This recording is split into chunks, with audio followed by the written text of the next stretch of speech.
तो दोस्तों बहुत महत्वपूर्ण फैसला है। यदि आपका भी कोई ऐसा मामला है जिसमें कि 3 साल के बाद एफआईआर दर्ज कराई गई है, जो लास्ट क्रूएल्टी एक्ट हुआ है उसके 3 साल के बाद यदि 498A आईपीसी सेक्शन के अंतर्गत एफआईआर दर्ज कराई गई है, तो आप उसको हाई कोर्ट जाके क्वेश्चन करा सकते हैं। Limitation period for IPC section 498 commences from the last act of cruelty. Bombay high court reaffirm.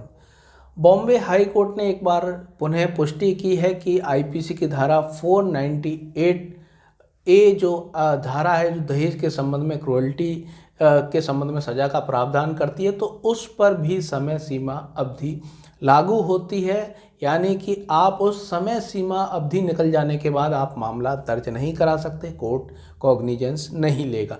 तो इसमें 3 साल का लिमिटेशन पीरियड होता है। यदि किसी महिला के साथ आज दहेज के संबंध में क्रूएल्टी हुई है, तो 3 साल के पीरियड लैप्स हो जाने के बाद, निकल जाने के बाद वो मामले में रेमेडी नहीं मांग सकती, वो पति व ससुराली जनों के अगेंस्ट मामला दर्ज नहीं करा सकती, कोर्ट कॉग्निजेंस नहीं ले सकता, क्योंकि वो it is bar by section 468 of CrPC. तो दोस्तों कई लोगों के द्वारा ये माना जाता था कि ये कंटिन्यूइंग ऑफेंस है, तो कभी भी आप एफआईआर लिखा सकते हैं। 3 साल का टाइम पीरियड जो 468 सीआरपीसी के अंतर्गत बताया गया, तो वो टाइम लैप्स होने के बाद भी, लिमिटेशन पीरियड लैप्स होने के बाद भी आप एफआईआर दर्ज करा सकते हैं, क्योंकि ये लगातार चलने वाला अपराध है।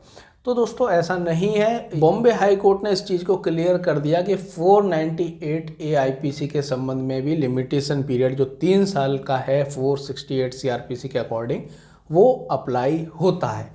यहाँ पर ऐसा नहीं कि बॉम्बे हाई कोर्ट ने मना किया हो कि ये कंटिन्यूइंग ऑफेंस नहीं है।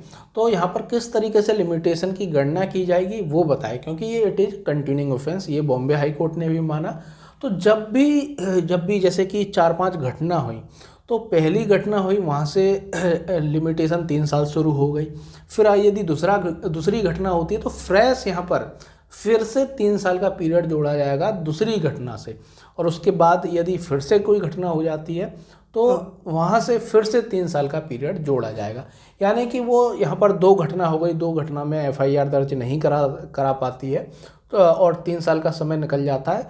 तो जो तीसरी घटना होती है 3 साल पूरे होने के बाद दहेज के संबंध में क्रूएल्टी की, तो फिर से वो 3 साल का पीरियड शुरू हो जाएगा।